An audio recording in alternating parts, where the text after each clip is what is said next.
ಬೆಂಗಳೂರಿನಲ್ಲಿ ಎಟಿಎಂನ 7 ಕೋಟಿ ದರೋಡೆ ಪ್ರಕರಣಕ್ಕೆ ಸಂಬಂಧಪಟ್ಟಂತೆ ನಾನಾ ಆಯಾಮದಲ್ಲಿ ತನಿಖೆಯನ್ನ ಪೊಲೀಸರು ಚುರುಕುಗೊಳಿಸಿದ್ದಾರೆ. ಶಂಕೆ ನಂಬರ್ 1 ಬ್ಯಾಂಕ್ ಸಿಬ್ಬಂದಿ ಏಜೆನ್ಸಿ ಸಾಥನ್ನ ಕೊಟ್ಟಿರಬಹುದಾ ಅಂತೇಳಿ. ಶಂಕೆ ನಂಬರ್ 2 ಪೊಲೀಸರಿಗೆ ಏಜೆನ್ಸಿ ಸಿಬ್ಬಂದಿ ತಡವಾಗಿ ಮಾಹಿತಿ ಕೊಟ್ಟಿದ್ಯಾಕೆ ಅಂತೇಳಿ. ಮೂರನೇ ಶಂಕೆ ಇಬ್ಬರು ಬಂದೂಕುಧಾರಿಗಳಿದ್ರೂ ಕೂಡ ಯಾಕೆ ಅದನ್ನು ಬಳಸಲಿಲ್ಲ. ಪೊಲೀಸರ ವಿಚಾರಣೆಯಲ್ಲಿ ಸೂಕ್ತ ಉತ್ತರವನ್ನ ಸಿಬ್ಬಂದಿಗಳು ಕೊಡ್ತಾ ಇಲ್ವಂತೆ. ಏಜೆನ್ಸಿ ವಾಹನದ ರೂಟ್ ಮ್ಯಾಪ್ ತಿಳಿದೆ ಮೊದಲೇ ಪ್ಲಾನ್ ಮಾಡಿದ್ದಾರೆ ಅನ್ನೋದು ಗೊತ್ತಾಗ್ತಾ ಇದೆ. ಬಿಹಾರ ಮೂಲದ ಗ್ಯಾಂಗ್ ಕೃತ್ಯ ಮಾಡಿರುವಂತಹ ಸಾಧ್ಯತೆ ಇದೆ ಅನ್ನೋದು ಗೊತ್ತಾಗ್ತಾ ಇದೆ. ಮತ್ತಷ್ಟು ಡೀಟೇಲ್ಸ್ ಅನ್ನ ಕೊಡೋದಕ್ಕೆ ನಾಗೇಶ್ ನೇರ ಸಂಪರ್ಕದಲ್ಲಿ ಜಾಯಿನ್ ಆಗಿದ್ದಾರೆ. ನಾಗೇಶ್, ಹಾಡ ಹಗಲೇ ನಡೆದಿರುವಂತಹ ಈ ದರೋಡೆಯಲ್ಲಿ ಹಲವು ಅನುಮಾನಗಳಿದಾವೆ. ಈ ಗ್ಯಾಂಗು ಬಿಹಾರದ್ದೇ ಆದರೂ ಕೂಡ ಸ್ಥಳೀಯರ ಸಹಕಾರ, ಸ್ಥಳೀಯರ ಕುಮ್ಮಕ್ಕಿಲ್ದೇನೆ ಇಷ್ಟು ಈಸಿಯಾಗಿ ಈ ದರೋಡೆಯನ್ನ ಮಾಡೋದಕ್ಕೆ ಚಾನ್ಸೇ ಇಲ್ಲ. ಹಾಗಾಗಿ ಪೊಲೀಸರು ಹೇಗೆ ಇನ್ವೆಸ್ಟಿಗೇಷನ್ ಅನ್ನು ಮಾಡ್ತಾ ಇದ್ದಾರೆ, ಸ್ಥಳೀಯರ ಕುಮ್ಮಕ್ಕಿನ ಬಗ್ಗೆ ಏನಾದರೂ ಮಾಹಿತಿ ಸಿಗ್ತಾ ಇದೆಯಾ ಅಂತ ಹೇಳಿ. ಪ್ರೇಮ್, ನಿನ್ನೆ ಹಾಡ ಹಗಲೇ ಸಿನಿಮೆಯ ರೀತಿಯಲ್ಲಿ ದರೋಡೆ ಮಾಡಿದಂಥ ಪ್ರಕರಣವನ್ನು ಪೊಲೀಸರು ಈಗಾಗಲೇ ತನಿಖೆಯನ್ನು ಮಾಡುವಂಥ ಕೆಲಸವನ್ನು ಮಾಡ್ತಿರುವಂಥದ್ದು. ತನಿಖೆ ಮಾಡುವಂಥ ಸಂದರ್ಭದಲ್ಲಿ ಪೊಲೀಸರಿಗೆ ಒಂದಷ್ಟು ಅನುಮಾನಗಳು ಕೂಡ ಹುಟ್ಟಿಕೊಂಡಿರುವಂಥದ್ದು.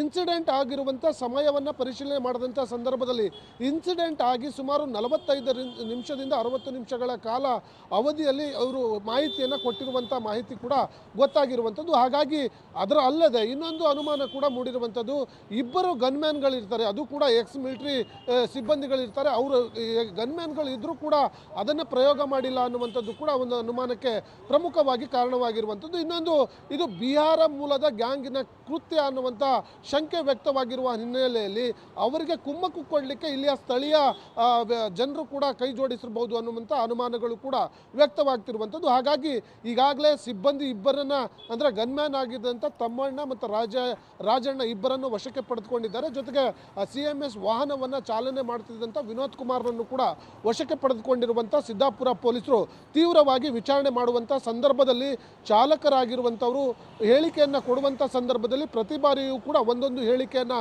ಕೊಡ್ತಿದ್ದಾರೆ ಅನ್ನುವಂಥ ವಿಚಾರಗಳು ಕೂಡ ಗೊತ್ತಾಗ್ತಿರುವಂಥದ್ದು. ಹಾಗಾಗಿ ಬಹುತೇಕ ಪೊಲೀಸರಿಗೆ ಒಂದು ಅನುಮಾನ ಏಜೆನ್ಸಿಯ ಸಿಬ್ಬಂದಿಗಳ ಮೇಲೂ ಕೂಡ ಇದೆ ಅನ್ನುವಂಥದ್ದು ಬಹಳ ಕನ್ಫರ್ಮ್ ಆಗ್ತಾ ಇರುವಂಥದ್ದು. ಅದರ ಜೊತೆಗೆ ಈ ಒಂದು ಗ್ಯಾಂಗ್ಗೆ ಕೈ ಜೋಡಿಸುವಂಥ ಸಂದರ್ಭದಲ್ಲಿ ಇವರ ಪಾತ್ರವೂ ಇರಬಹುದು ಅನ್ನುವಂಥ ಆ್ಯಂಗಲ್ ಅಲ್ಲೂ ಕೂಡ ಪೊಲೀಸರು ತನಿಖೆಯನ್ನು ಮಾಡುವಂಥ ಕೆಲಸವನ್ನ ಮಾಡ್ತಿದ್ದಾರೆ ಅನ್ನುವಂಥ ವಿಚಾರಗಳು. ಹಾಗಾಗಿ ಈಗಾಗಲೇ ಬೇರೆ ಬೇರೆ ತಂಡಗಳು ಬೇರೆ ಬೇರೆ ರಾಜ್ಯದಲ್ಲಿ ಕಾರ್ಯಾಚರಣೆಯನ್ನು ಮಾಡ್ತಿರುವುದರ ಜೊತೆಗೆ ಇಲ್ಲಿಯ ಸ್ಥಳೀಯರಿಂದ ಒಂದಷ್ಟು CCTV ಮತ್ತು ಮಾಹಿತಿಗಳನ್ನು ಪಡೆದುಕೊಳ್ಳುವಂಥ ಕೆಲಸವನ್ನು ಪೊಲೀಸರು ಮಾಡ್ತಾ ಇದ್ದಾರೆ ಅನ್ನುವಂಥ ಮಾಹಿತಿಗಳು ಈಗ ಸದ್ಯಕ್ಕೆ ಗೊತ್ತಾಗ್ತಿರುವಂಥದ್ದು. Prem, okay, thank you Nagesh ತಮ್ಮೆಲ್ಲ ಮಾಹಿತಿಗಾಗಿ. ರಾಬರಿ ಆಗಿದೆ, ಕೆಲವು ಇಂಪಾರ್ಟೆಂಟ್ ಲೀಡ್ಸ್ ಸಿಕ್ಕಿದಾವೆ, ಅದನ್ನ ಫಾಲೋ ಅಪ್ ಮಾಡ್ತಾ ಇದ್ದಾರೆ. ಖಂಡಿತವಾಗಿ ಹಿಡಿತೇವೆ, ಬಿಡೋದಿಲ್ಲ.